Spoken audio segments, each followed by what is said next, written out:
Well, thank you, ladies and gentlemen. It's now my great pleasure to introduce the next speaker. Graham Hancock was formerly East Africa correspondent of The Economist and co-editor of New Internationalist magazine. He was for several years editor of Africa Guide, Middle East Annual Review, Latin America Annual Review, and Asia and Pacific Annual Review. From 1979 to 1981, he also edited the Traveller magazine, published by the World Expeditionary Association. Graham Hancock's previous books include Journey Through Pakistan, Ethiopia, The Challenge of Hunger, AIDS, The Deadly Epidemic, Lords of Poverty, African Ark, Peoples of the Horn, and the international bestseller, The Sign and the Seal, A Quest for the Lost Ark of the Covenant. In a review of The Sign and the Seal, Graham Hancock was credited by the Guardian newspaper with having invented a new genre, an intellectual who'd done it by a do-it-yourself sleuth. Graham Hancock has appeared on television with Michael Palin in his recent Pole to Pole series, and on BBC and CNN, as well as the National Geographic's Explorer series in stories related to The Sign and the Seal. Graham Hancock's most recent book, Fingerprints of the Gods, documents his quest for a lost civilization of antiquity. It became an instant bestseller when it was published in Britain on the 10th of April 1995, spending 6 consecutive weeks at number 1 in the Sunday Times National Bestseller list, a further 6 weeks at number 2, and 23 weeks in the list in total.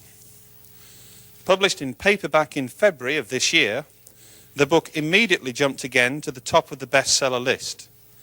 It has been translated into a dozen languages, and by March of this year, in addition to UK sales of 90,000 copies in hardback and 80,000 copies in paperback, has sold more than 50,000 copies in hardback in the United States, and would you believe 180,000 copies in hardback in Japan. Graham Hancock is of course also the author, with Robert Bauval, of Keeper of Genesis, a radical new investigation into the antiquity and function of the Great Sphinx and the 3 Great Pyramids of Giza. Keeper of Genesis was first published in Britain on the 7th of May 1996 and will appear in the United States, where it's entitled The Message of the Sphinx, on the 9th of June 1996. And as you heard earlier, I'm delighted, I'm sure you are, but not too surprised to discover that Graham and Robert's latest work, Keeper of Genesis, has now shot to number 1 here in the United Kingdom's bestseller list. Ladies and gentlemen, without further ado, please put your hands together and warmly welcome Mr. Graham Hancock.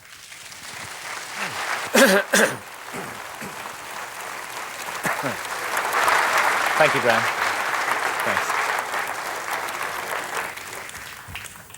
Thanks.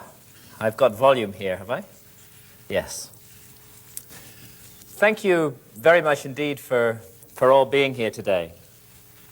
I was just listening to what Graham Birdsall was saying about my past career, and I was thinking how I got into all of this from being a journalist working on The Economist. It actually happened because of repeated visits that I made to Ethiopia, and the claim that Ethiopia makes to possess the lost Ark of the Covenant. This claim was ridiculed by scholars, but as I began to look into it, I found that it rests on very solid foundations, and I ended up writing The Sign and the Seal. And that book, the research on that book, took me to Egypt, because of course the origins of the Ark of the Covenant lie in Egypt and in the exodus of the Israelites from Egypt. And when I went to Egypt and began looking into that civilization, I realized that I was confronted by an extraordinary mystery, a mystery that Egyptologists had never satisfactorily explained, or at any rate, if they tried to, their explanations certainly didn't make sense to me. I remember reading a book called Archaic Egypt by Professor Walter Emery, now deceased, but a great authority on his subject. And he drew attention to curious similarities between ancient Sumerian civilization in Mesopotamia and the archaic Egyptian civilization. And while he could find no strong evidence of a direct influence of ancient Egypt on Sumer or of Sumer on ancient Egypt, he found that these similarities couldn't be explained away as coincidence, and he put forward an interesting hypothesis.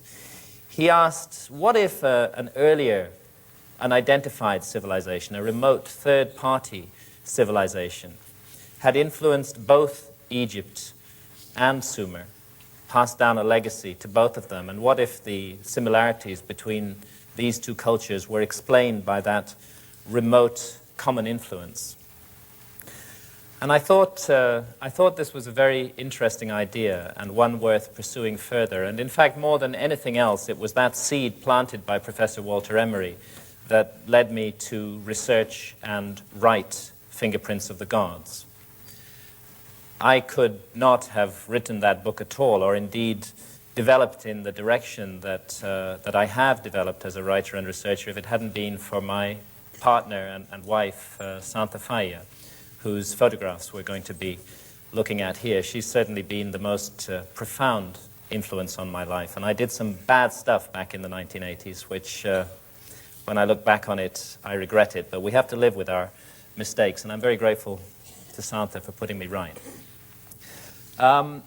Many other people also who I need to thank, and without whom Fingerprints could not have been written. Researchers, people working in the field of the mystery of the origins of civilization over the last 100 years or so, going back as far as Ignatius Donnelly, who wrote Atlantis, the Antediluvian World in the 1880s.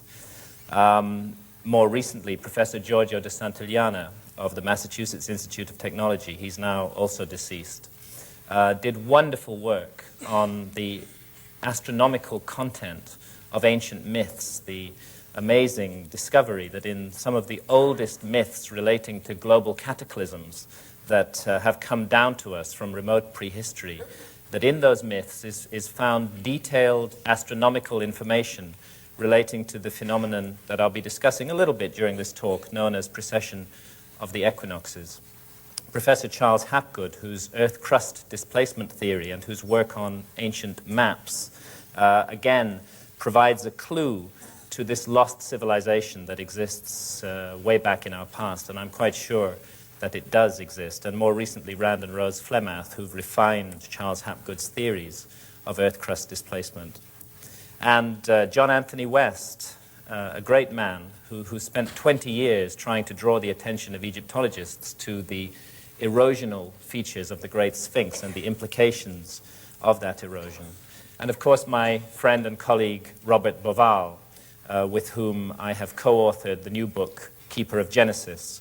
Robert's astronomical work on the Orion correlation between the pyramids and the three stars of Orion's belt is, in my view, the single most important breakthrough in this field, which has enabled the pyramids, mute for 4,500 years, to speak again and to speak in a comprehensible manner.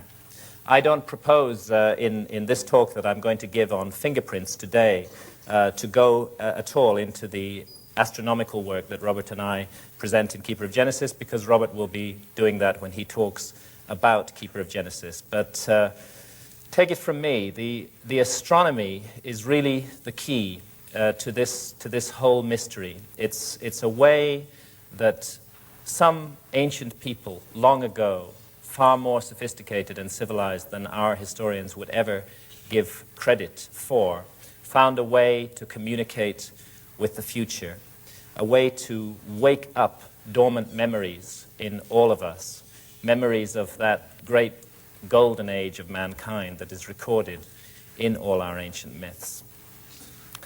I'll start this talk just by looking at a few similarities, a few connections, bearing in mind what I said about Walter Emery and the theory of a remote third-party civilization. Let's extend that out from just the Middle East, from Egypt and Sumer, and let's look at connections between Egypt and the America. and the Americas, similarities that are ignored by scholars but are not explained by them. One issue concerns the face of the Great Sphinx, which we're looking at here.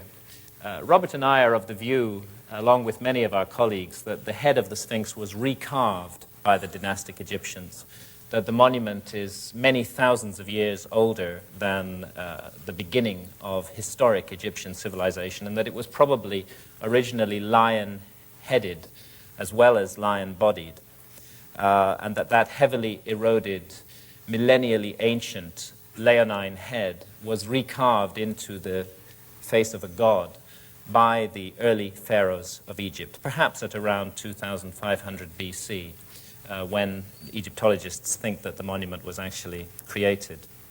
What I want to draw attention to here is just a small point. It's pretty clear and well established that we're looking at the face of an African individual here, an African head. And I'd like to compare that with this African head, which is roughly the same size as the head of the Sphinx. It's an enormous piece of sculpture. When you stand beside it, it towers above you, and it weighs about 40 tons. The only problem with this African head is that it doesn't come from Africa at all.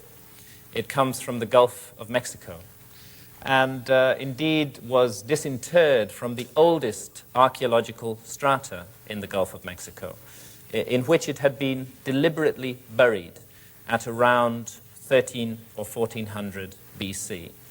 We can say that it was buried then because organic material found alongside it has been carbon dated to that period. But I suspect the scholars may be making a mistake when they attribute this so-called Olmec head, the construction, the carving of the head, to that same period of, say, 1400 BC. It's a mistake in logic to assume that the head dates from the same period as the organic material that was buried with it. It's equally possible that it could have been a vastly ancient heirloom, a venerated treasure that was passed down over thousands of years until the time when this mysterious Olmec civilization, the supposed mother culture of Central America, also venerated it and buried it. I'm intrigued by the similarities of features between the face of the Sphinx and the face of this head. And by the way, we know nothing at all about the Olmecs. Not a single Olmec skeleton has ever been found. It's just a name that is applied to them. They're one of those mysterious high civilizations of antiquity, the origins of which are quite unknown. This also is an Olmec artifact, whoever the Olmecs were. And again, just on this theme of light similarities, I'd like to draw attention to the headdress that the figure is wearing, and to compare it with this headdress from Egypt. This is a 5th dynasty statue found at Saqqara. And I'm intrigued by the similarity of the headdress, because we're looking at cultures that are not supposed to have been in contact at all. 5th dynasty Egypt in 2300 BC and the Olmecs in 1400 BC, or perhaps much earlier than that. So how do such similarities come about? Is it just a coincidence? Was there a contact between these two areas at that time, or could we be looking at the influence of a remote third-party civilization? This piece of sculpture is from Uxmal in the Yucatan, and it's associated with the Maya. And as you can see, it's a double feline figure, two pumas or leonine animals back to back. Again, we find a very similar device in ancient Egyptian iconography, two lions back to back, often joined at the hip, two lion sphinxes back to back, as here on this stela that stands between the paws of the Sphinx. Let's see if I can get that sharp. They were called the Akeru, the gods of yesterday and today. And this device of placing two felines back to back, again, in my view, is too similar to the device found amongst the Maya to be written off entirely as a coincidence. Here we're looking at a piece of architecture from the Inca area. Let me just try and get this sharp. It's so difficult for me to see with all these lights on me. What I want to draw attention to here is the way that the block wraps around the corner. This is a supposedly Inca wall just north of Cuzco in Peru. And the blocks form a kind of L shape as they wrap around the corner, an unusual architectural device. We find exactly the same method of cornering here in the Valley Temple that stands next door to the Great Sphinx of Giza.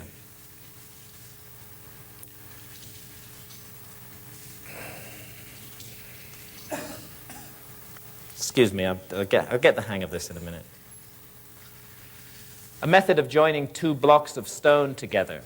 This photograph was taken at Tiwanaku in Bolivia, in the high Andes. And Tiwanaku is a very mysterious city, and I'll be touching on it in a few moments. What I want to draw attention to here is this imprint of a metal bar, which once joined these two huge blocks of stone together. Of course, the metal bar has long since been removed, vandalized, melted down. But this particular form of architecture is not found anywhere else in the Americas. But it is found in Egypt. We find it at Philae, at Elephantine, and also here at Dendera in Upper Egypt. The same method of joining stone blocks together. And here we're on the island of Suriqui in Bolivia, on Lake Titicaca, looking at a traditional method of boat design. It's one of the few places on Lake Titicaca where these boats are still built, these reed boats with high, curving prows. And according to local tradition, the design of these boats was brought to the Andes by the gods, by the Viracochas, as they were called, gods who were remembered as being tall and pale-skinned and bearded, who'd come from across the sea to South America in a time of turmoil and darkness after a great catastrophe, and who had brought with them this kind of boat design and many, many other skills, advanced skills of civilization. I'd like to compare this high-prowed boat with this design from ancient Egypt, the so-called solar boat of Khufu, which was found buried beside the Great Pyramid of Egypt off the southern face. It's much bigger than the boats on the Andes, but the design is eerily similar. And this design has been studied by marine experts, and what they've concluded is rather interesting. They conclude that although the materials used both in the Egyptian boats and in the Andean boats are not suitable for sailing on the open seas, the design that is incorporated in these boats could only have been evolved by a people with a long and solid tradition of oceanic navigation, people who needed boats that could cut through high waves and breakers. And the suggestion is, could this design be a very ancient legacy that was passed down and received both by the Egyptians and by the peoples of the Andes and expressed in the kind of boats that they made? In both areas, such boats are associated with the gods. The ancient Egyptians called their gods the Niteru, and they said that they had come from a land far away to the south, a land called Ta-Niteru, across vast expanses of ocean. So whoever they may have been, these gods, above all else, were navigators and seafarers. And navigators and seafarers need maps if they're going to sail around the earth. Now, this map is a modern map, and I picked it up at the Library of Congress in the United States. It's an azimuthal equidistant projection centered near Cairo. And in common with all modern maps, it incorporates a number of advanced features. It incorporates highly accurate longitudes, and particularly relative longitudes, and it incorporates an advanced map projection. It isn't easy to represent a spherical object, the Earth, on a flat piece of paper, and to do so with a considerable degree of accuracy. And this is a problem that cartography has had to overcome. So we find good map projections which require advanced mathematics, and good relative longitudes. Interestingly enough, there's a category of ancient map which also shows these modern features and which doesn't fit with the received view of the development of human history. One of the most famous of these maps is the Piri-Reis map. And I'm showing it here because I want to compare the projection of this map with the projection here centered on Cairo. Notice the west coast of Africa and the east coast of South America, and coming down here to the Antarctic Peninsula, tonguing up towards the south of South America. It's that precise projection that we find on this 1513 map. Again, there's the west coast of Africa, the east coast of South America. And coming down here, we find a representation of the northern Antarctic Peninsula. In 1513, when Piri-Reis drew the map, Antarctica had not been discovered. In fact, it wasn't discovered until 1818 by our civilization. So there immediately is one anomaly on this map. And another anomaly is the mathematics used in the map projection. And a third anomaly is that it incorporates highly accurate relative longitudes. To do longitudes accurately on maps requires a chronometer, a marine chronometer that will keep accurate time at sea. And again, this was something that our civilization couldn't do until the late 18th century. So this map, fragmentary though it is, appears to incorporate many features that are not supposed to have been known about in 1513. Piri-Reis explains why in these texts that he wrote on the map. He was a Turkish admiral, and he wrote these texts on the map. And what they say is that the map is not his own work. It's a work of synthesis. It's based on more than 20 earlier source maps, that he put all these maps together and derived his own map from these. And unfortunately, the source maps that Piri-Reis used have not survived. Is it possible that the advanced features of this map originate in those lost source maps, which Piri-Reis told us went back in some cases to before the time of Christ and had come from the long-lost library of Alexandria in Egypt? Another strange thing about the appearance of Antarctica on this map, it's been studied by US Air Force cartographers, and their view is that what we're actually seeing there is the subglacial topography of Antarctica. Antarctica as it looks underneath the ice that now covers it. And this raises the question, how long has Antarctica been covered with the 2-mile thick ice cap that we now presently see on it? Such questions would be irrelevant if there were no other maps in this category. If the Piri-Reis map stood alone, the most sensible thing to do would be to dismiss it as a coincidence. But it doesn't stand alone. There's hundreds of other maps that incorporate this same information at a time when our civilization had not yet acquired that information. This is the Mercator map. Mercator is rather famous for his Mercator projection that still dominates most atlases today.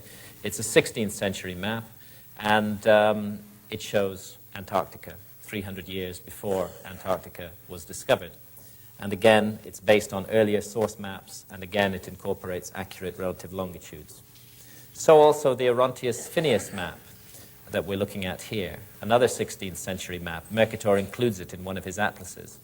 And here we see Antarctica looking a little bit different, with mountains clearly visible along the coast and rivers running down from those mountains in places where great glaciers are known to run today. It looks on this map as though Antarctica is partially deglaciated. The center of the continent appears to be featureless and ice-covered, but the coast is showing these unglaciated features. What might that mean?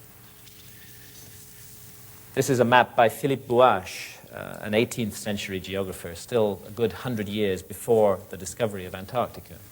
And it shows the continent as a kind of archipelago, 2 major land masses divided by a clear waterway running between them. I wonder where he got that idea from. There's a redrawing of the Mercator map and the Orontius Phineus map and the Bouache map. And here to the right, based on seismic surveys conducted in International Geophysical Year in 1958, is a view of what Antarctica actually looks like underneath all that ice that now covers it. We're looking at the subglacial landscape of Antarctica here.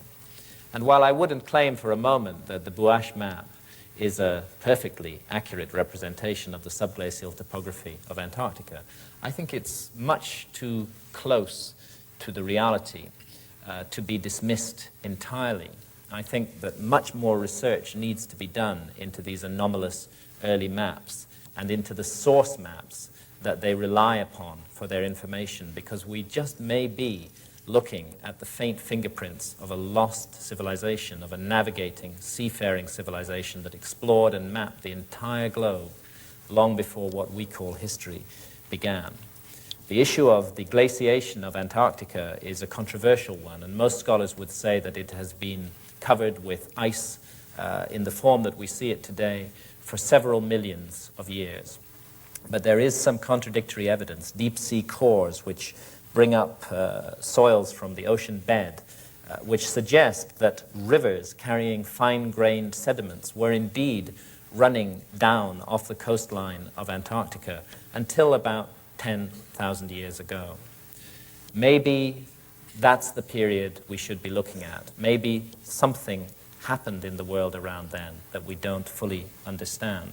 And in my view, this whole mystery is intimately connected to the mystery of the last ice age and what an ice age is and why the last ice age came suddenly and traumatically to an end at around 12 or 14,000 years ago. You have ice sheets, 6 million square miles of ice covering northern Europe, 2 miles thick as far south as London. You have a similar mass of ice covering much of North America, as far south as the Mississippi Delta, almost into the tropics. This ice is stable for 100,000 years. And then suddenly, almost in the blink of an eye, it all melts. Within just 1,000 or 2,000 years, it's all gone. Sea levels have gone up by 400 feet around the world, and hundreds of animal species have been rendered extinct. No complete explanation for why the last ice age came so suddenly and dramatically to an end has ever been offered by orthodox scholarship. There are clear correlations with astronomical events, including, interestingly, the precession of the equinoxes, which I'll be talking about later. Interestingly, because many of the ancient myths of global cataclysm that I've analyzed in Fingerprints of the Gods incorporate precise information on precession. It's almost as though they're trying to tell us that there's a connection between precession and the ending of ice ages. And lo and behold, we've known for the last 20 years that there is a connection between precession and the end of ice ages. It's a correlation. We don't know what causes this ending of the ice age. I think that this is the period that should be looked at by scholars. This is the period that deserves much more detailed research than it's had. A period in which something awful happened to the Earth, something that brought about a dramatic, tumultuous change. A period in which the face of the Earth was almost literally wiped clean. And a period in which it's perfectly possible, perfectly reasonable to suppose that a high human civilization could have been almost entirely obliterated, leaving only a few survivors and only a few traces of itself for us to wonder at in later times.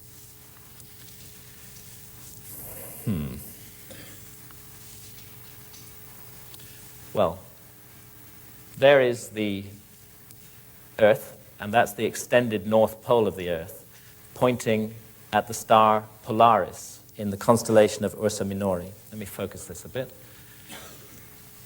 That is our pole star in the present time, because of the phenomenon of precession, which causes the Earth to wobble very, very slowly in a cycle of 25,920 years.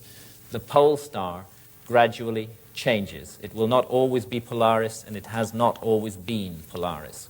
But it's a very slow change, about 1 degree every 72 years, not noticeable in a human lifetime. It also affects the positions of all the other stars in the star field. And if you can establish that a monument is aligned astronomically or incorporates astronomical symbolism, it's possible to use precession to date that monument. And we think that the ancients who left their fingerprints around the world used the phenomenon of precession as a deliberate way of communicating information about themselves to the future. And I'll be touching on that a little bit in this talk, and Robert will be doing so much more in the talk on Keeper of Genesis that he'll be giving after me. This site, Machu Picchu in Peru, is an extraordinary piece of landscape gardening on a gigantic scale. It's dated by Orthodox archaeology to around 500 years ago. It's possible that it's much older than that. I won't go into the details here, but astronomers have studied the alignments of some of the features of Machu Picchu, and they've concluded that these were laid out thousands and thousands of years earlier than the Orthodox dating of the site. Another aspect that many of these sites have, in addition to intriguing astronomical alignments, is the use of enormous blocks of stone. We're looking here at a wall in a place called Sacsayhuaman near Cuzco, and the stone that I'm standing beside has been calculated to weigh 361 tons. In layman's terms, that's 500 Ford Sierra motor cars. It really beggars belief that this kind of work could have been done by a primitive people, to put together massive blocks of stone weighing hundreds of tons each, to align them to the stars and to join them together in these curious jigsaw puzzle formations requires amazing engineering and architectural skills. And I think that our historians and scholars tend to gloss over the implications of this much too easily. All around the world there are monuments like these, undateable by any objective technique, because you can't, as I said earlier, carbon date stone, which bear the fingerprints of a high technology in remote antiquity, or if not a high technology, at any rate a technology that we do not properly understand today. This is the Altiplano in Bolivia, in the high Andes, and I'm showing this photograph really to indicate how sparsely populated the Altiplano is, how few people live there at an altitude of more than 12,000 feet above sea level. It's not the kind of terrain that can support a large population. Crops are grown, but they come out of the ground stunted, and the yield is extremely low. As a result, very few people live on the Altiplano today. And there's a mystery in that, and a problem in that, and it's to do with the city of Tiwanaku, which stands on the Altiplano at an altitude of 12,500 feet above sea level. Here's a bit of Tiwanaku. This is the piece of Tiwanaku that's called the Pumapunku, and it consists of absolutely enormous blocks of stone. I mean, they're just unimaginably large. This piece has been calculated to weigh 400 tons.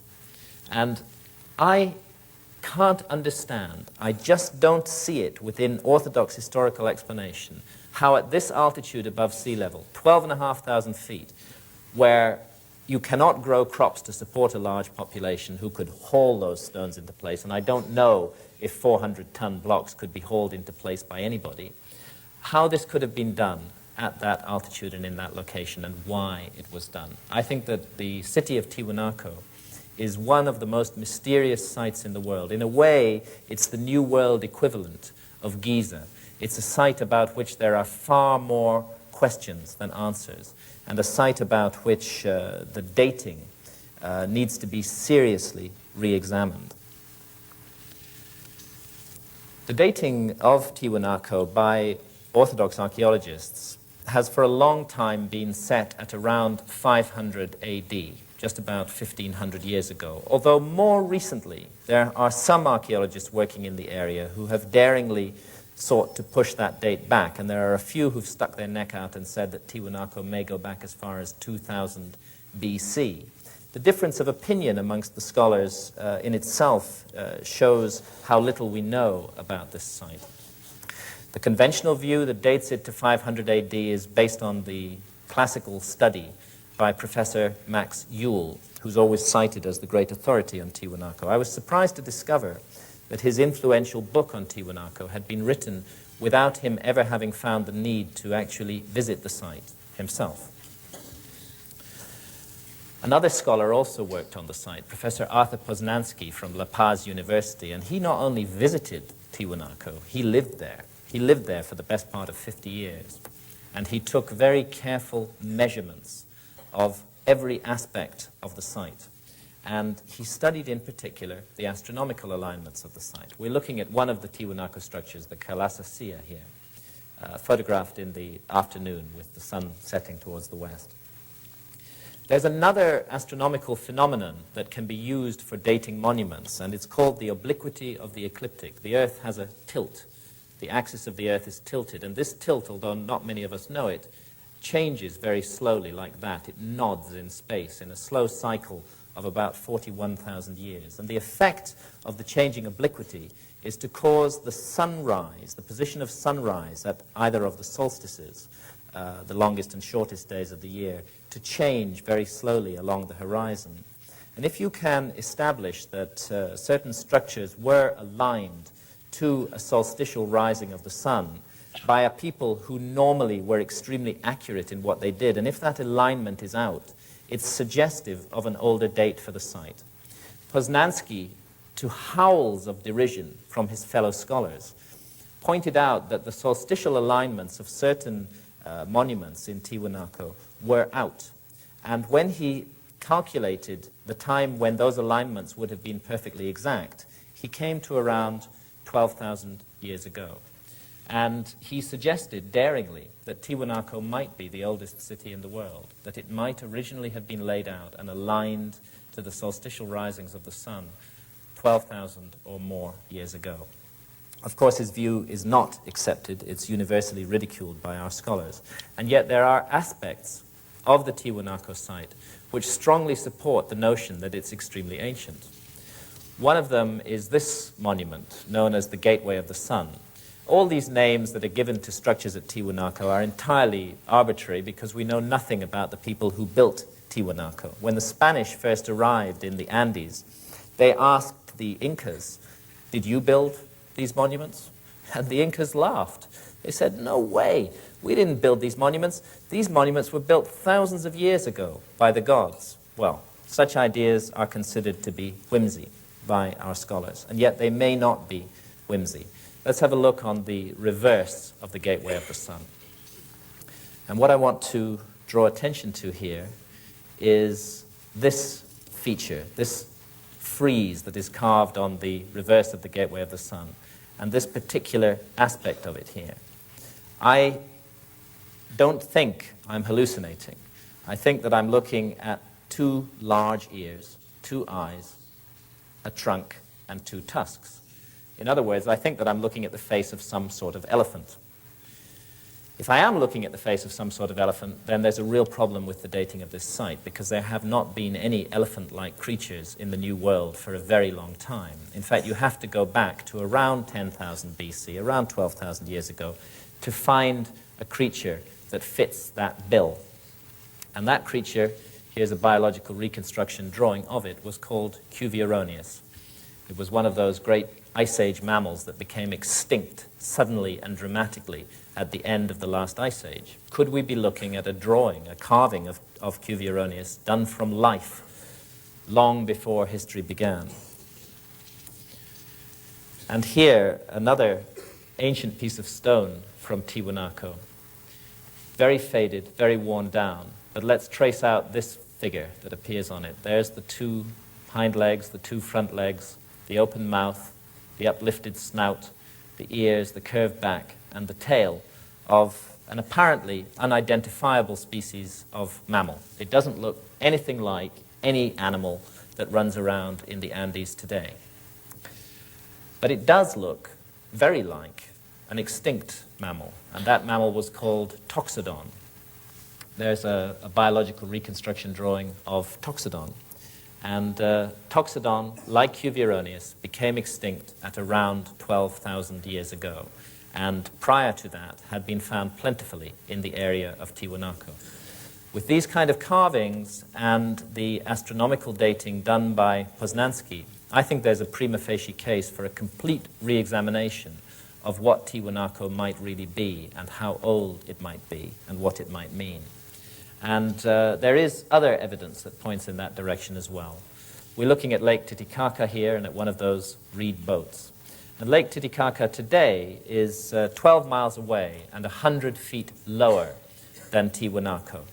And yet, even Orthodox archaeologists agree that Tiwanaku was built originally as a port on the shores of Lake Titicaca. There's massive harbor constructions to be found at Tiwanaku, and there's really no doubt that it was built as a port. So the question is, how long does it take a lake like Lake Titicaca to recede in depth by 100 feet and 12 miles away from the edge of the city of Tiwanaku?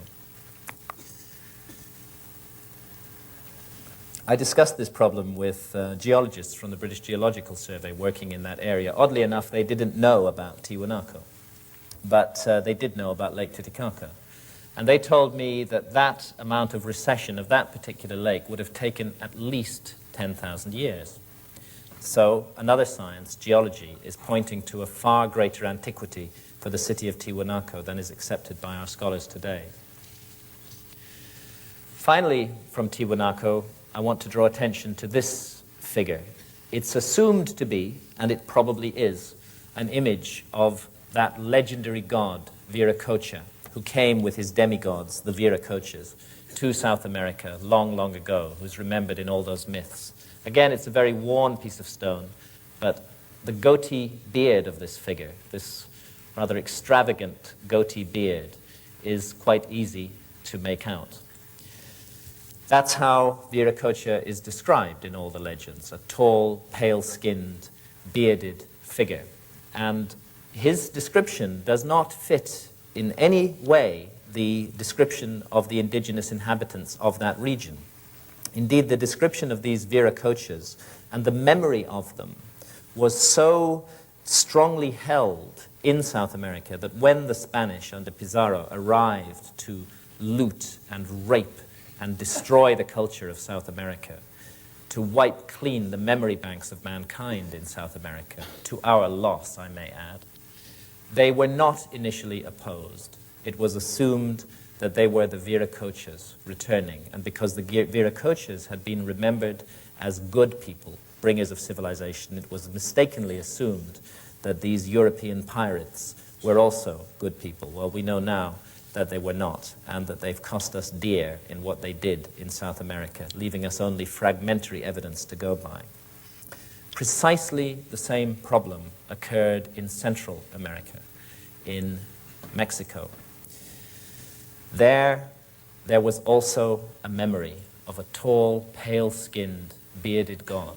He was called Quetzalcoatl. He too had come from across the sea in a time of darkness, in a boat that moved by itself without paddles. He too was remembered as a civilization bringer and associated with the ending of a great flood.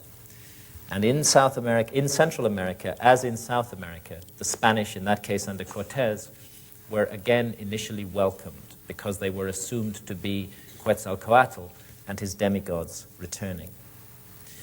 This memory of pale, bearded figures who do not look like Central American Indians is reflected in many stone carvings that are found in the earliest archaeological strata of Central America.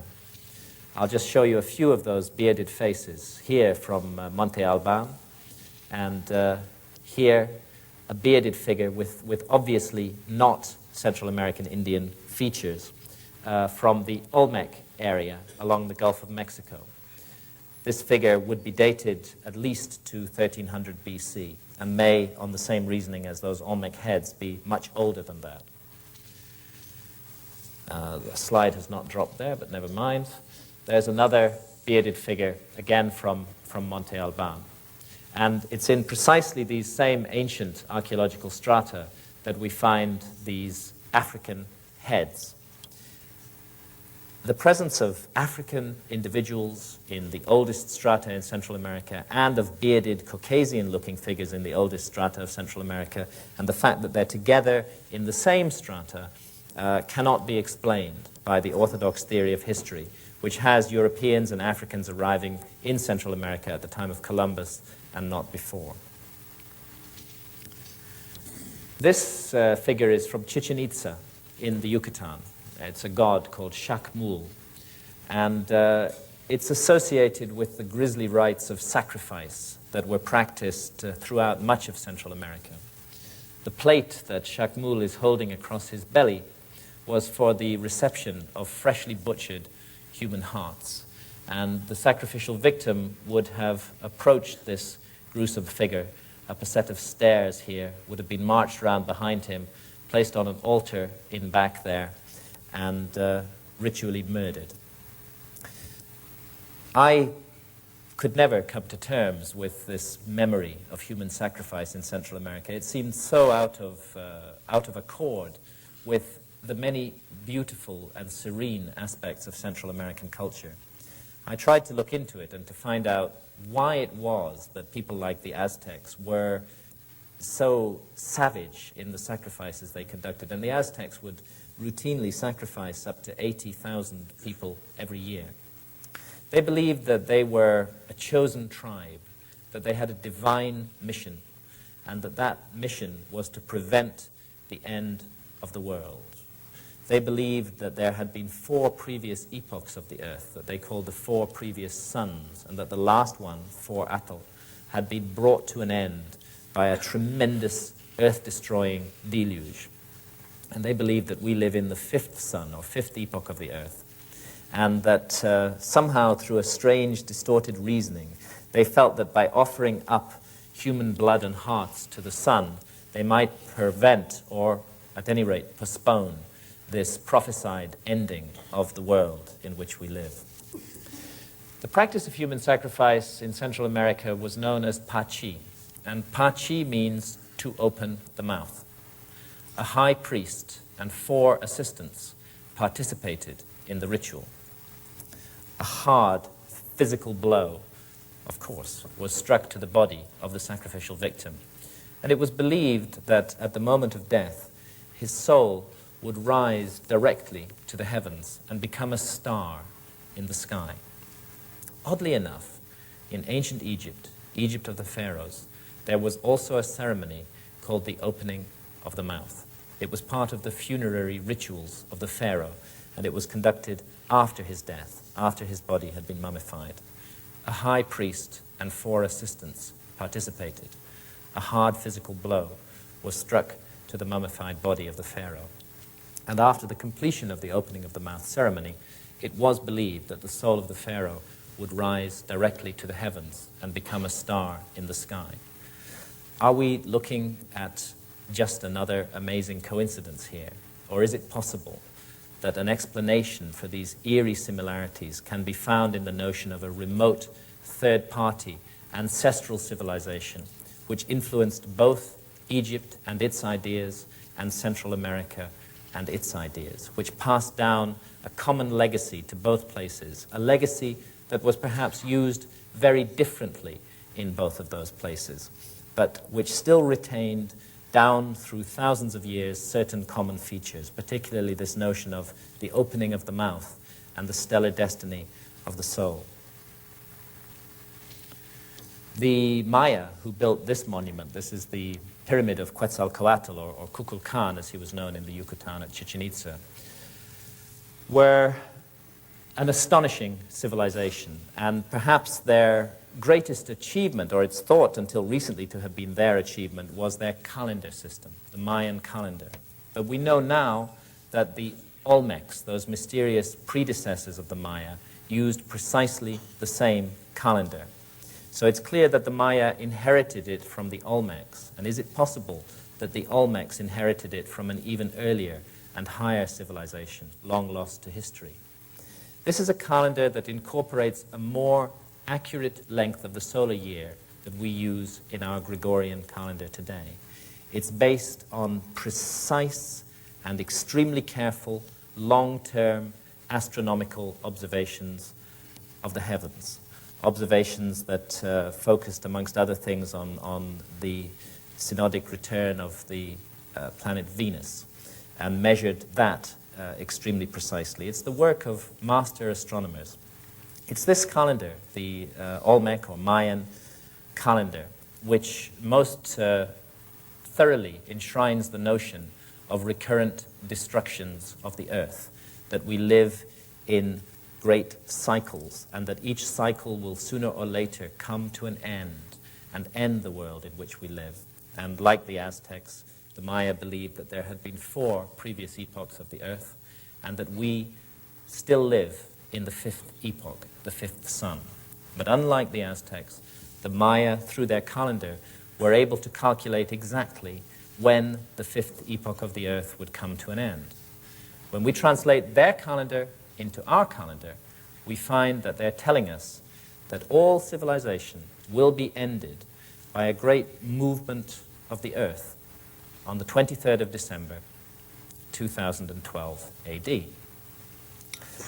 I promise that I'm not running up and down Oxford Street in a sandwich board, crying that the end of the world is nigh. I sincerely hope that the end of the world is not nigh.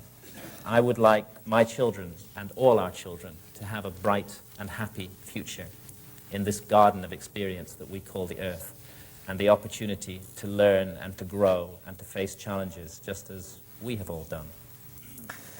But I don't think that we should write off the warnings that have come down to us from the past as though they certainly have no meaning, because these warnings have come down to us from wise people, people whose origins we really do not understand. And I'd just like to mention in passing that all of these warnings also say something else. They say that the destruction of the world is not entirely an act of God or nature, that in some mysterious manner we ourselves are always involved in it. We ourselves, through our actions, through our cruelty, through our materialism, play a role in the destruction of our environment. And when I look around the world today at the force of evil that is rampant in the world, the destruction, the murder of children, the cruelty, the awful things that human beings do to each other, using one another, as though they're just objects, I can't help getting an eerie shiver of apprehension at that Mayan prophecy that the end of our civilization may indeed come before too long. Maybe it's not too late.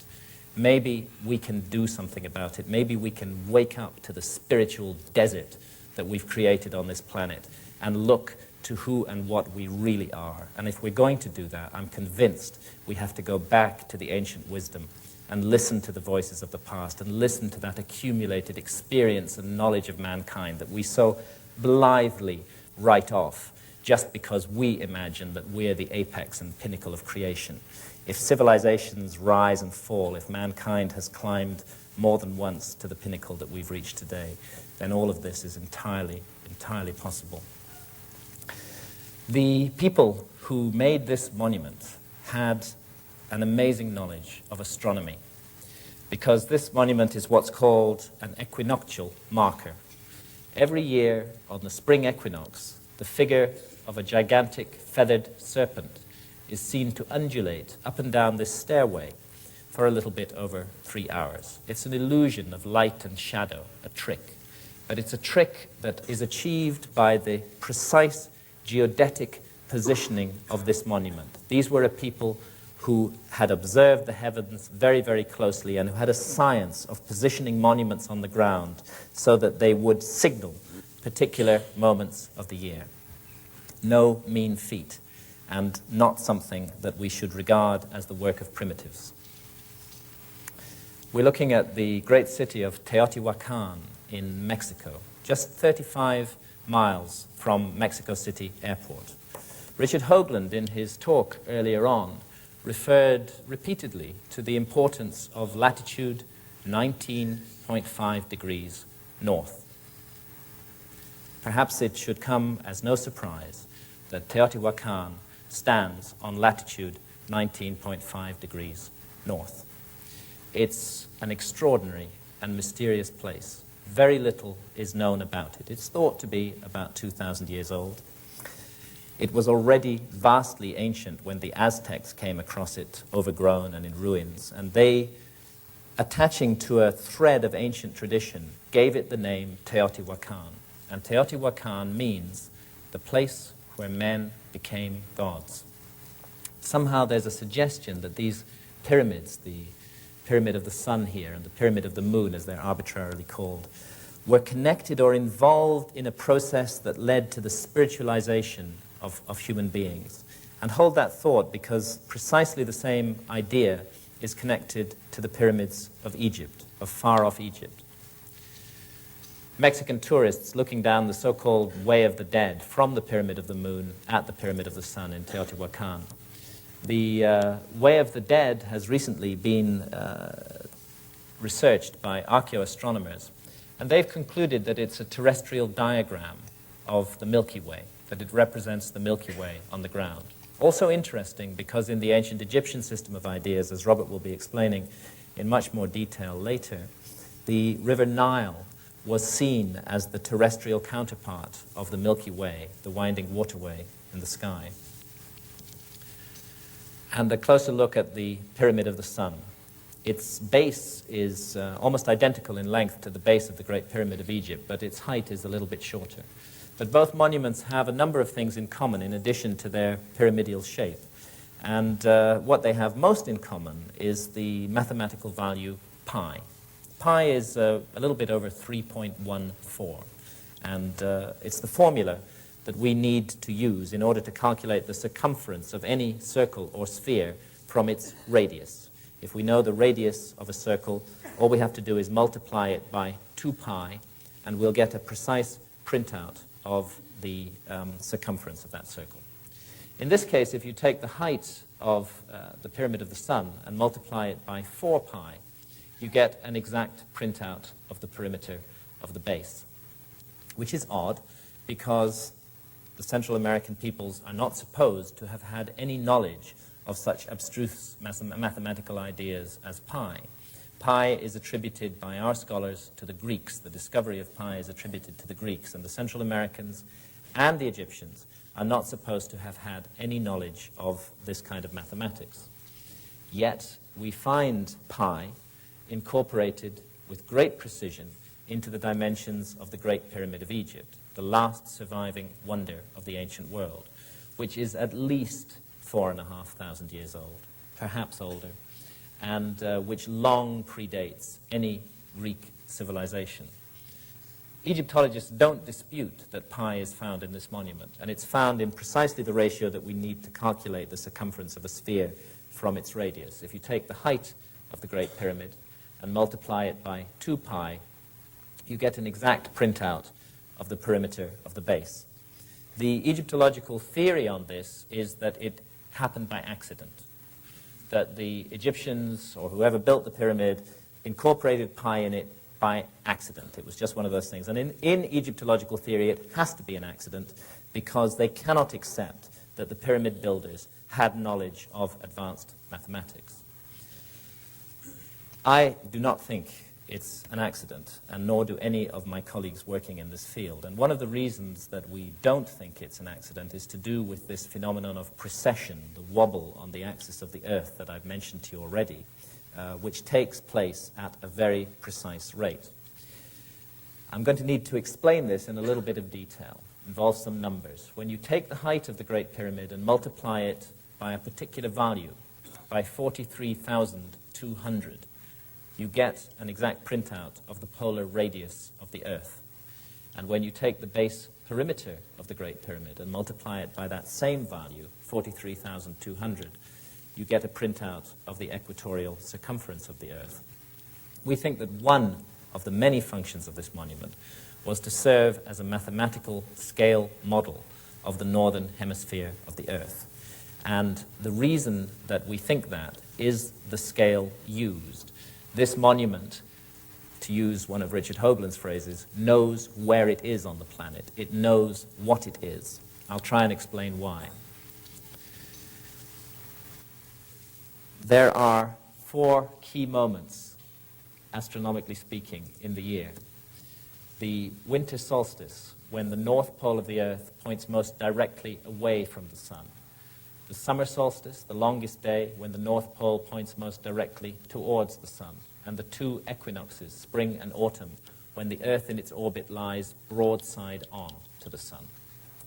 It's an accident of the cosmos that in the plane of the Earth's orbit around the sun, which astronomers call the ecliptic, but of course at a vast distance away in space, are distributed 12 famous constellations. These are the 12 constellations of the zodiac. And because of this phenomenon of precession, the background constellation against which the sun is seen to rise at dawn on the spring equinox very slowly changes. The Earth reaches this broadside-on moment to the sun slightly earlier in its orbit each year.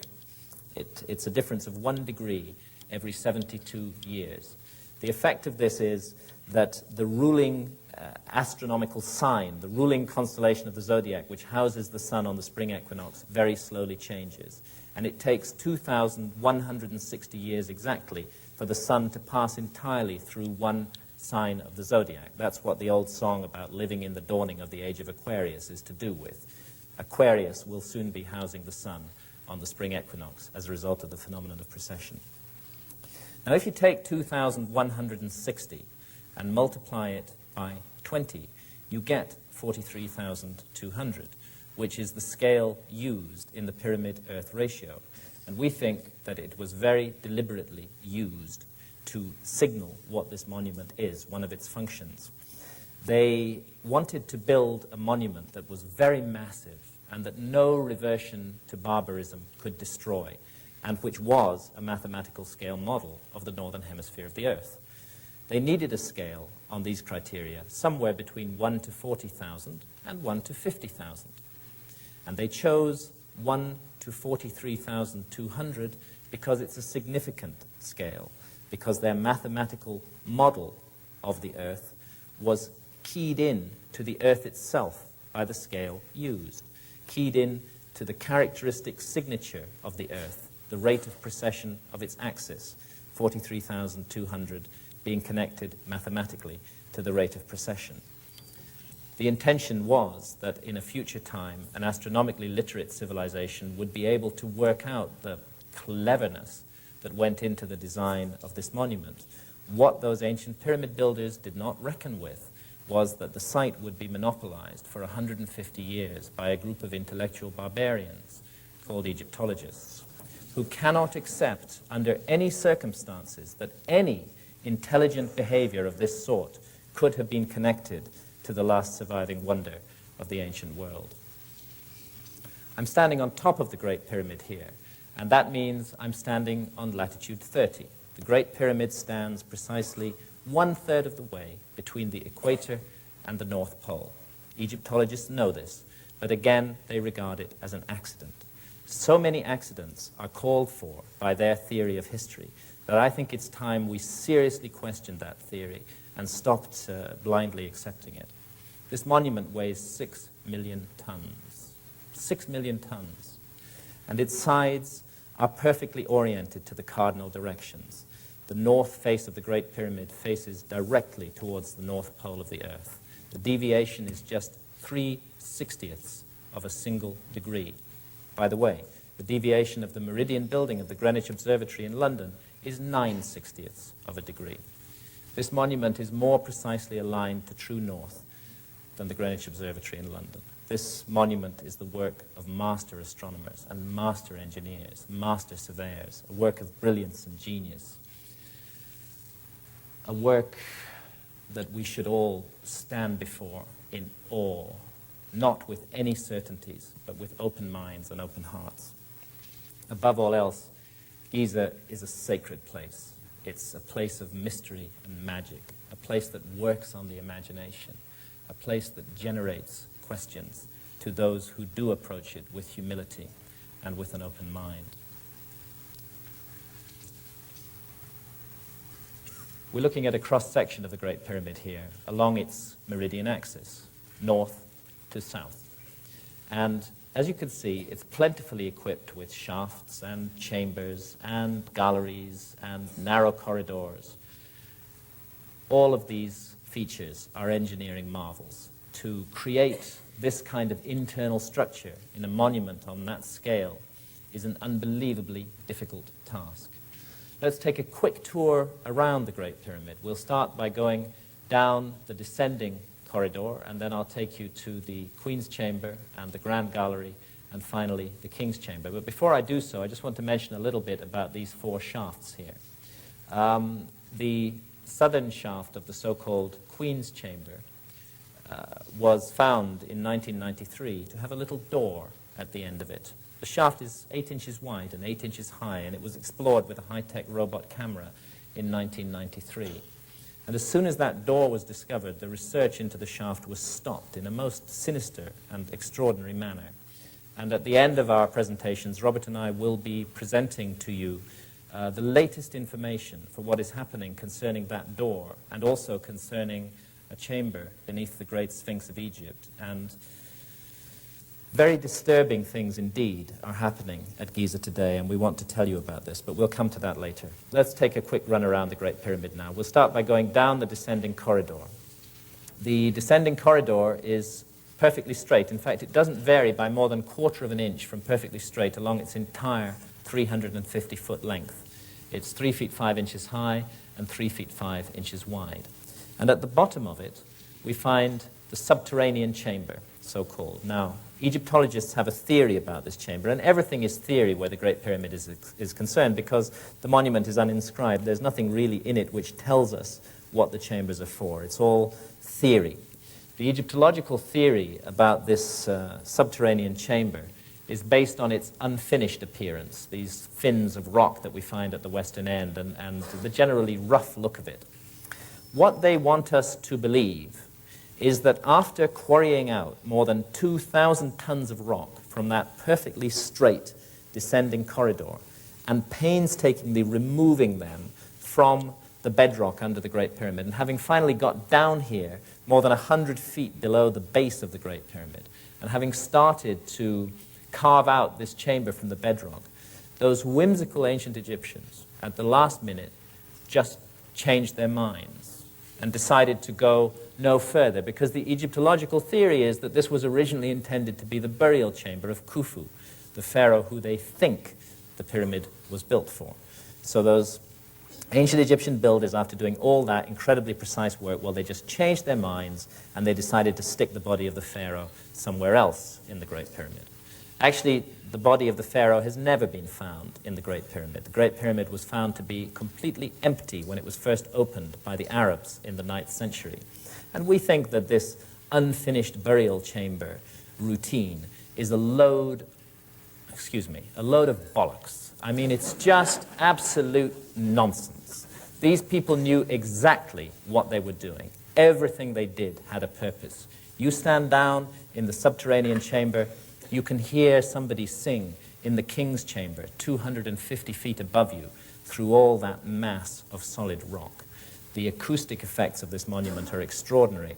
And one thing that our friend John Anthony West has suggested, and I think it's a damn sight better theory than the theory of the Egyptologists, is that what they were actually doing with this chamber was tuning the pyramid, that they were tuning its acoustic effects. And when they had extracted precisely the right amount of rock from under the pyramid to hit precisely the right note that they wanted, that's when they stopped. That's why it looks unfinished. It's not unfinished at all. It was fulfilling a plan, a function.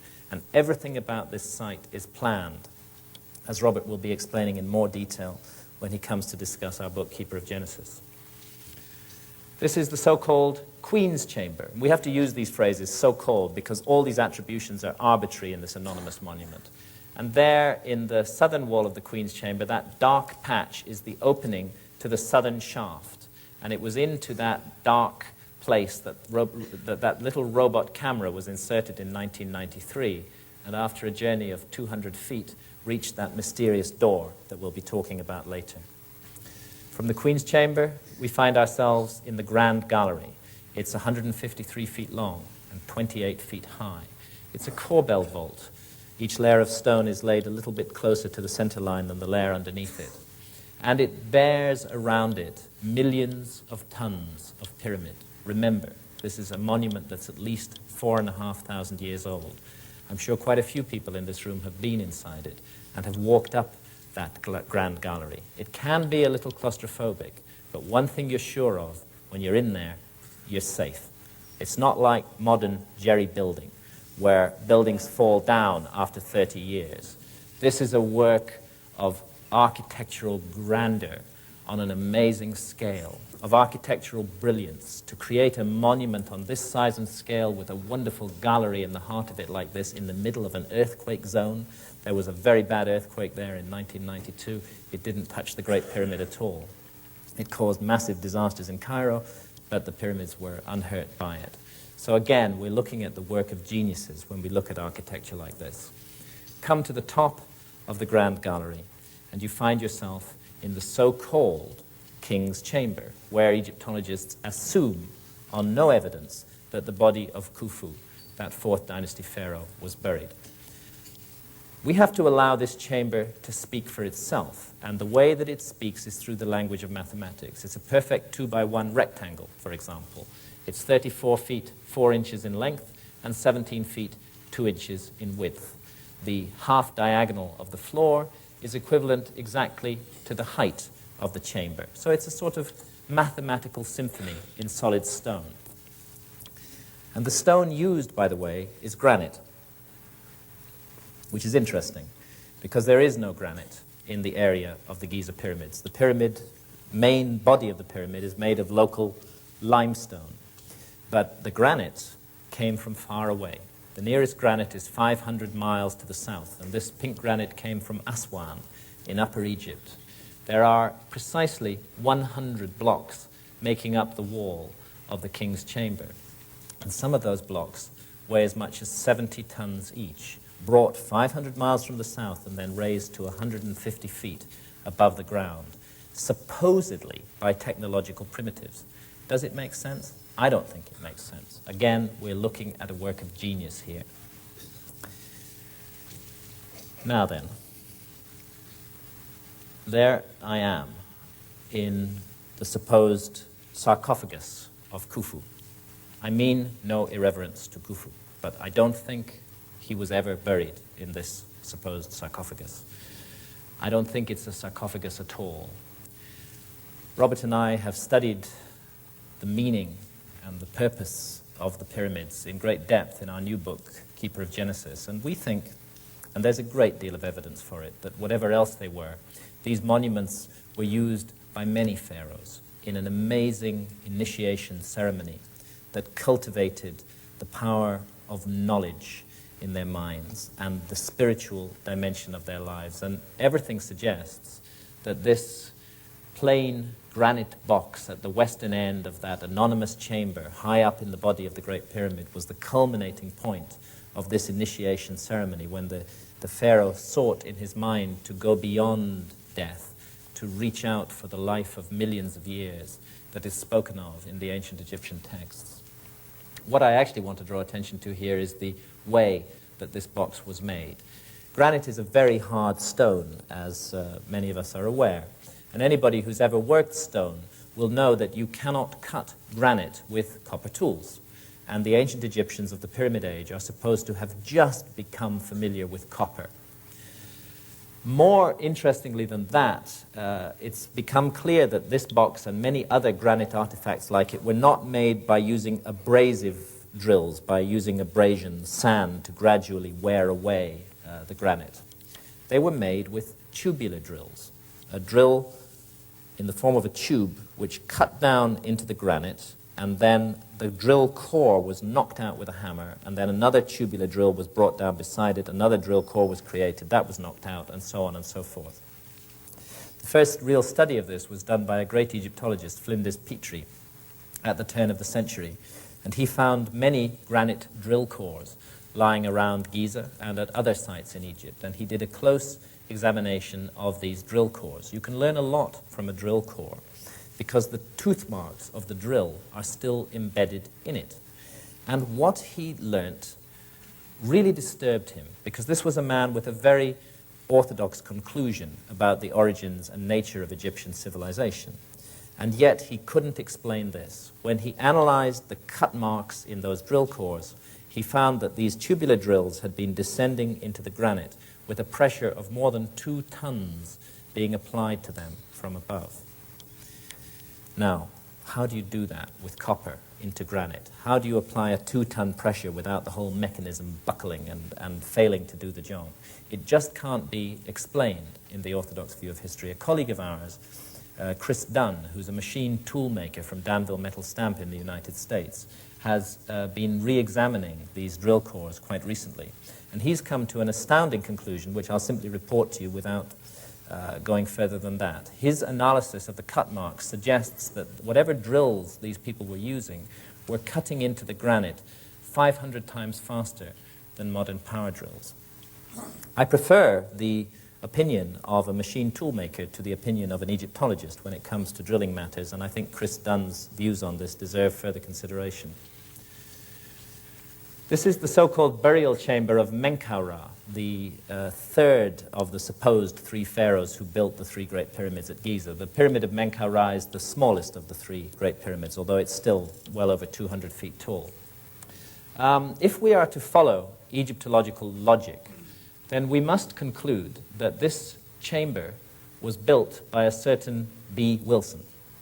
That this is not the Pyramid of Menkaura, it's the Pyramid of B. Wilson.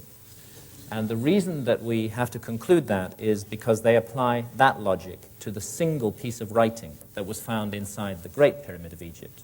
Above the king's chamber, there are 4 so-called relieving chambers, and in those some graffiti was found, very crudely daubed graffiti. And some of that graffiti bears the name Khufu, and also another name, Khnum Khufu. And like drowning men leaping at straws, Egyptologists have concluded that because that graffiti is there, it means that the Great Pyramid was built by Khufu.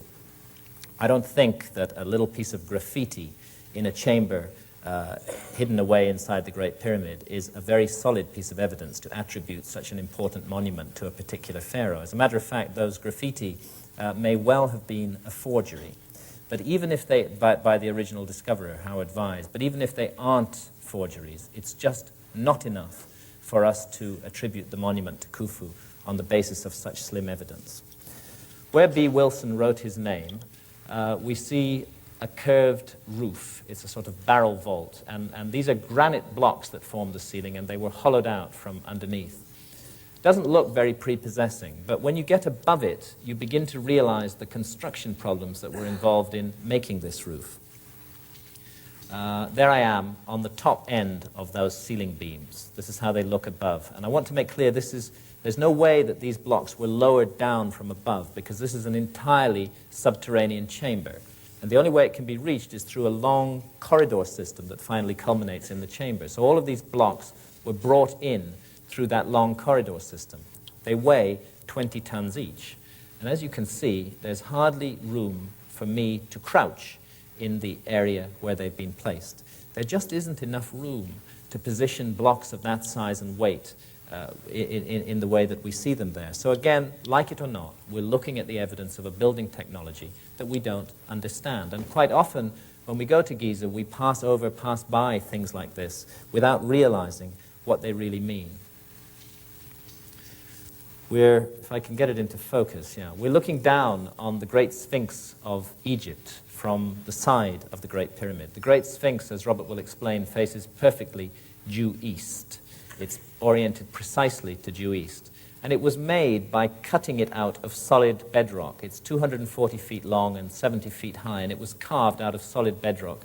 The core body was isolated by removing this trench of rock around it, and those rocks that were cut away from the core body were then sawn up into blocks, and those blocks were erected in front of the Sphinx in these 2 so-called temples, the Valley Temple and the Sphinx Temple.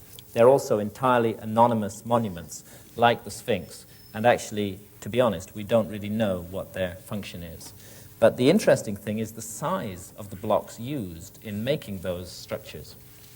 We're looking at a side view of the Valley Temple here, and you can see the problem. These blocks of stone weigh 200 tons each, and there's hundreds of them. And they were put into position at the same time that the Sphinx was made. I'll be briefly outlining later on the geological evidence, which indicates that the Sphinx may be at least 12,000 years old. Since we know that this temple was made at the same time as the Sphinx, if it is 12,000 years old, and the astronomical evidence that Robert will be covering also corroborates that, then it means that 12,000 years ago, there were people on this planet who had the ability to lift and manipulate 200-ton blocks of stone. And this is a serious problem for the orthodox view of history, because 12,000 years ago, we were supposed to have been in an extremely primitive stage, living in caves. There's one other place in Egypt where you find these bare stone anonymous monuments using vast blocks, very similar to those of the Valley temples. And this is the Osirion in Upper Egypt, near Abydos. It lies at a level 50 feet below surrounding temples. But because there is a temple of Seti I nearby, albeit 50 feet above it, archaeologists have deduced with their characteristic brilliance that this amazing structure must have been made by Seti I. There's no evidence for that. On the contrary, all the evidence suggests that it belongs to the same category of architecture as those mysterious temples at Giza, and that it may be as old as they are, that we may be looking at a 12,000-year-old monument here. And that's why it's interesting that it was always called the Osirion. It was associated with Osiris, with the high god Osiris, who the ancient Egyptians remembered as having come to their country in a remote period that they called Zeptepi, the first time, thousands of years before history began, bringing the gifts of civilization with him. There are many images of Osiris in Egypt. Here's one that's actually carved in that Seti I temple that I just talked about. And as you can see, he's a conspicuously bearded figure. In fact, Osiris and the symbolism of Osiris has much in common, and I've gone into this in some depth in Fingerprints of the Gods, with the symbolism of Viracocha and of Quetzalcoatl. My bet is, in all these figures, we're looking at memories of the survivors of a great lost civilization who settled in various parts of the world and whose mission was to keep the light of their knowledge burning and to find a way over millennia of barbarism to pass that knowledge down to the future, perhaps even to our own time, perhaps even to us today. As I said, Osiris was remembered by the ancient Egyptians as having come in the first time, long before history began. You talk to Egyptologists about Egyptian history, and they will tell you that they know far more about the history of Egypt than the ancient Egyptians did themselves. This arrogant statement has been made in print by several Egyptologists. And yet, the Egyptological chronology of ancient Egypt is based entirely on ancient Egyptian records such as these. This is the king list of Pharaoh Seti I at Abydos, and he's showing his young son, Ramesses II, a list of all the kings of Egypt who'd ruled before their time, together with the lengths of their reigns. And the notion that we have of 30 dynasties of Egyptian pharaohs is based on this king list and on other king lists like these. On the opposite wall of the same temple is another list, which again is matched by many other lists that the ancient Egyptians passed down. And this is a list of a mysterious group of beings called the Shemsu Hor, the followers of Horus, who were believed by the ancient Egyptians to have ruled in Egypt for thousands of years before the first pharaoh of the first dynasty took the throne. The followers of Horus, who retained a memory of the divine origins of their civilization, whose mission was to pass that memory down to the future, and who were attributed by the ancient Egyptians themselves as the guardians of the wisdom legacy that ancient Egypt inherited. These references to the first time, to the followers of Horus, to this remote prehistoric period when the gods came to Egypt, are found again and again in the oldest scriptures of mankind, carved on the walls here of a 5th dynasty pyramid, the Pyramid of Unas at Saqqara. These are called the pyramid texts, and they were compiled roughly in the epoch of 2500 to 2300 BC. They contain repeated references to this mysterious period the first time. And I'll leave it to Robert, in his talk on our book, Keeper of Genesis, to really bring out what the first time means. It's difficult to see in this light, but on the ceiling of this chamber, there are hundreds of stars, and the pyramid texts are full of references to the stars and to the heavens, very precise and very specific references. What we think is that astronomy can be used to arrive at a precise date for the first time, as Robert will be showing you. Astronomy relating to these monuments on this profoundly astronomically aligned site. This photograph was taken at the winter solstice with the sun overhead the pyramid of Menkaure. And just a little bit on the Sphinx. When we say the word Sphinx, we're actually speaking the ancient Egyptian language, because Sphinx is a corruption through Greek of the ancient Egyptian phrase Sheshep Ankh. And Sheshep Ankh means living image, living image. But the question is, whose living image does the Sphinx represent? Egyptologists think they know the answer to this question. And their theory about who the Sphinx represents and about the age of the Sphinx, their opinion on this matter, is falsely presented as fact in all our textbooks and all our encyclopedias. You look up the Sphinx of Egypt in the Encyclopedia Britannica or any other text of that nature, and you'll be told, without any question mark over the matter, that it was built by the pharaoh Khafre in his own image in around 2500 BC. And yet, the Great Sphinx, like the pyramids, is an entirely anonymous monument, and since it's carved from raw stone, we have no objective way of dating it. What we're dealing with that attribution to Khafre is purely and simply Egyptological opinion. And as Robert and I have gone on with our work into Giza and into the monuments of Giza, we have come to trust Egyptological opinion on these matters less and less.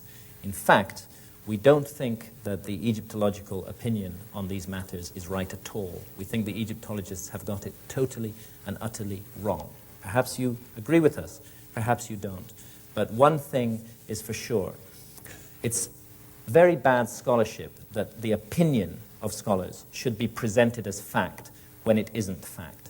Let's see what the Egyptological opinion about the identification of the Sphinx really rests on. One thing it rests on is the face of the Sphinx. Egyptologists tell us that this anonymous monument looks like Khafre. And they say that because there are a few statues of Khafre that have survived which actually have Khafre's name on them.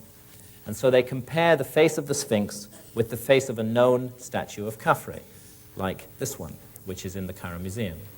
And they tell us that the two faces are identical. Well, we don't see it that way. We don't think that the two faces look similar at all. We think they look very different. But don't take our word for it, and don't take the word of Egyptologists for it. The person who really is an authority on faces is somebody like a police forensic artist, somebody who's made a lifetime study of the similarities and differences between faces. And back in the early 1990s, colleagues of ours, led by John Anthony West, brought a police forensic artist to Giza, Lieutenant Frank Domingo of the New York Police Department, with 20 years on the force. And he did a very careful point-by-point identikit comparison of the face of the Sphinx and the face of Khafre. And here are some of his drawings. What he concluded is that he just couldn't understand why Egyptologists were under the impression that the Sphinx looked like Khafre. He saw no resemblance between the two faces at all, and when he compared key angles of the faces, he concluded, he swore an affidavit to this effect, that whoever the Great Sphinx's face represents, it certainly does not represent the face of Khafre. The angles of the face are completely different, and he, in fact, concluded that the Great Sphinx represented an individual of an entirely different race from Khafre. Okay, so that dismisses the facial similarity view that Egyptologists wish to foist on us. What else do they base their attribution of the Sphinx to Khafre on? They tell us that there are certain texts around Giza which say that the Sphinx was built by Khafre. Let's look briefly into this issue. Let's start with a text that was found at Giza, which says very definitely that the Sphinx was not built by Khafre. This is the so-called inventory stela, which stands neglected in a corner of the Cairo Museum today. According to Egyptologists, the inventory stela is a work of fiction. It's an ancient Egyptian novel, which we have to ignore. And why do we have to ignore it? The reason we have to ignore it is because it doesn't fit their theory. The inventory stela tells us that the Sphinx was already standing and already remotely ancient when Khufu, the predecessor of Khafre, came to the throne. And if the inventory stela is correct, then the Egyptologists must be wrong, and Khafre could not have built the Sphinx. But, say the Egyptologists, the inventory stela doesn't date from the same period as the Sphinx, and this is true. The inventory stela dates from about 1,200 years after the orthodox dating for the Sphinx. The orthodox dating for the Sphinx is 2,500 BC, and this stela belongs to the period of 1,200 BC, or perhaps a little bit later. They say, since it's not contemporary with the Sphinx, we don't need to pay attention to it. But yet, with that amazing double standard for which Egyptologists are the world leaders, they base their attribution of the Sphinx to Khafre on another piece of text, which also is not contemporary with the Sphinx, and in which, in fact, dates from the same period as the inventory stela. They base the attribution of the Sphinx to Khafre on this stela, which is called the Dream Stela, and it was put up by Pharaoh Thutmose IV to commemorate a restoration campaign that he undertook on the Sphinx. And on this stela, amongst many other interesting texts which Robert will review, there is one single syllable, kaf. And because of that single syllable and nothing else, the monument is attributed to Khafre by Egyptologists. They wish us to believe that Thutmose was telling us that Khafre had built the Sphinx, that he was commemorating the building of the Sphinx by Khafre. He might equally well have been telling us that Khafre was an earlier restorer of the Sphinx, or he might not have been referring to Khafre at all, because it's just a single syllable kaf. So, on such flimsy foundations, perhaps the most important monument of the ancient world has been attributed for the last century or so to a particular pharaoh in a particular epoch. We think that it's vastly, vastly older than that. And I'm not going to go into the details of that. Robert will give all the details in his talk on Keeper of Genesis. But what I will briefly mention is the geology. Between 1991 and 1993, the Sphinx was studied by Professor Robert Schoch of Boston University, a leading geologist and one of the world's recognized specialists in the weathering of limestone.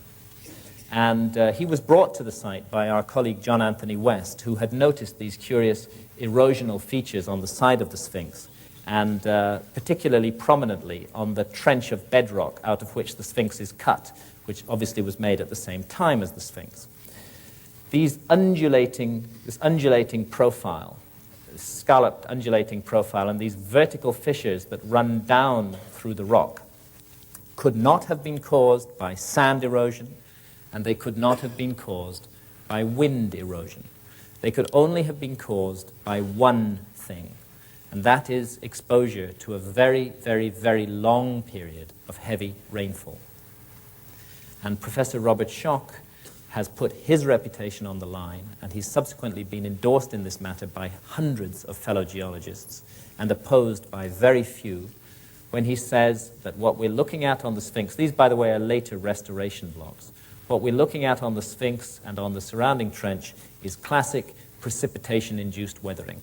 The problem is that in 2500 BC, when the Sphinx is supposed to have been built, Egypt was as bone dry as it is today. The climate conditions did not exist then, and they have not existed since, to cause this kind of weathering around the Sphinx. The last time that sufficient rains fell in the eastern Sahara to have caused such weathering, when the Sahara Desert was still green, was around the end of the last ice age, focusing us back again towards that period, that mysterious period when the ice age came suddenly to an end, around 12,000 years ago.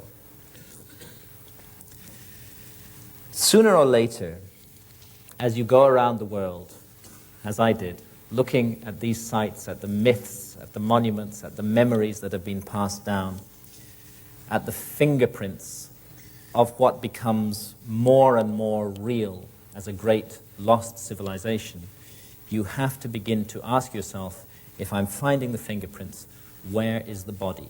Where is the rest of this civilization? Why do we find so little? And I'm convinced that the answer to this question lies in the cataclysm that brought the last ice age to an end. And as I said earlier, the ending of the last ice age is an enormous geological mystery, and we do not really understand what brought it to an end. But when you have millions of square miles of 2-mile thick ice melting in just a couple of thousand years, you are by definition looking at a cataclysm. We live on a planet that revolves around a star. In fact, the Earth is revolving around the Sun at 66,600 miles per hour, which means that we've traveled well over 70,000 miles tonight while I've been talking. If you stand on the equator of the Earth, you're spinning with the rotation of the Earth at 1,000 miles per hour. And our planet is subjected to the gravitational pull of the Moon that circles around it, and of neighboring planets in the solar system, and of the Sun itself. With all this massive rotational centrifugal activity, once you become conscious of it, you begin to realize how fragile our environment may really be. And back in the 1950s, a radical theory was proposed to explain the end of the last ice age by Professor Charles Hapgood in the United States. And Hapgood's theory of Earth crust displacement was endorsed fully at the time as to its physics by Albert Einstein. The theory has never been accepted by orthodox geologists, and I'm not sure if it's right, but I think it's worth consideration. Broadly, what Hapgood and Einstein were arguing is that from time to time, the entire outer crust of the Earth can move, shift in one piece around the body of the Earth.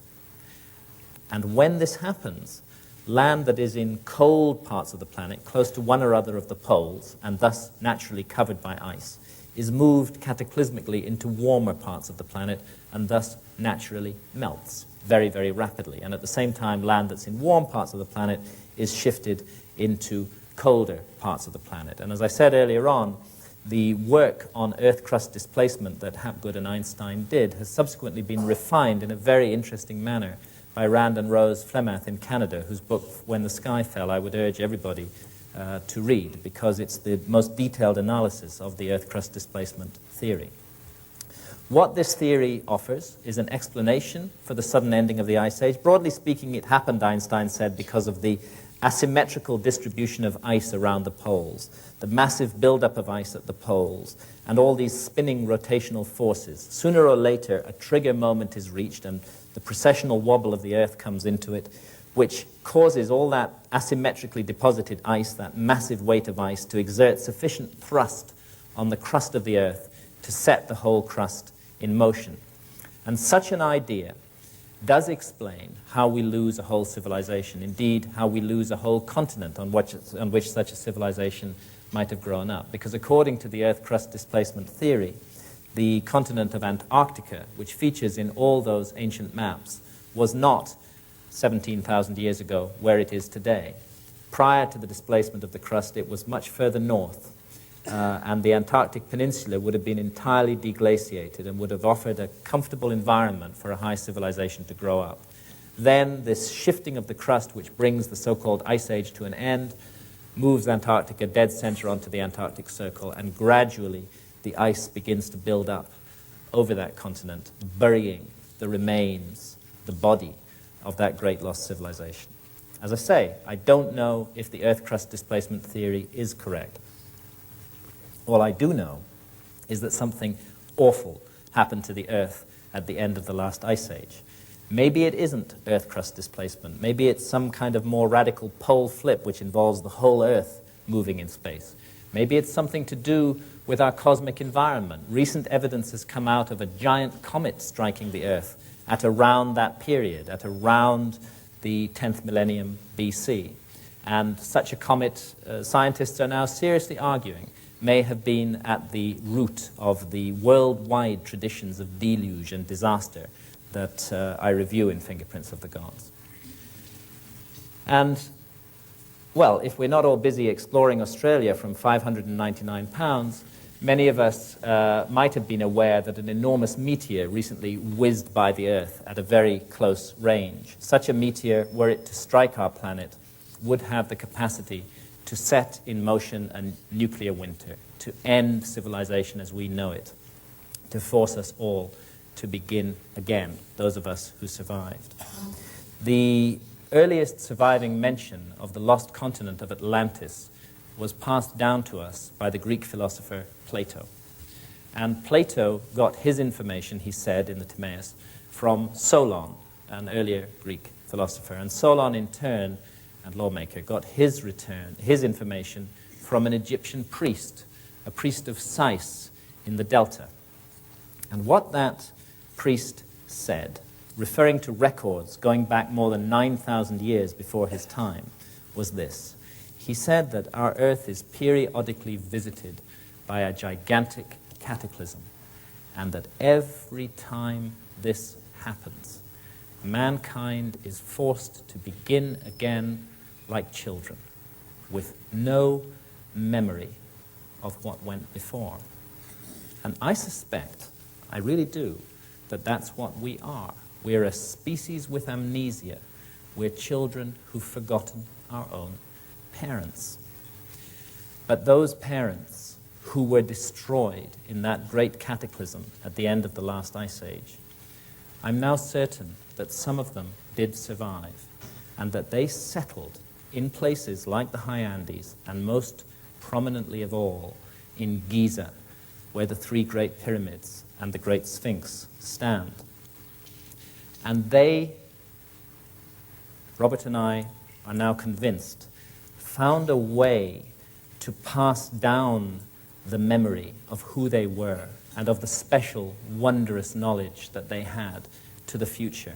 They found a way to wake us up again. They created a kind of alarm clock for the planet, a beacon that would draw people towards it, and at the right time, when conditions were right, would wake us up. And when I look around the world today, amidst all the turmoil and killing and disaster, I also see a sign of hope. I see a great awakening of consciousness amongst open-minded people everywhere.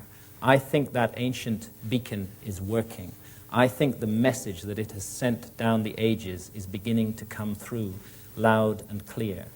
And what Robert and I have tried to do in Keeper of Genesis is get to grips with the beginning of that message, begin to decode it, as Robert will be telling you when he gives his talk in about 10 minutes' time. Thank you very much indeed.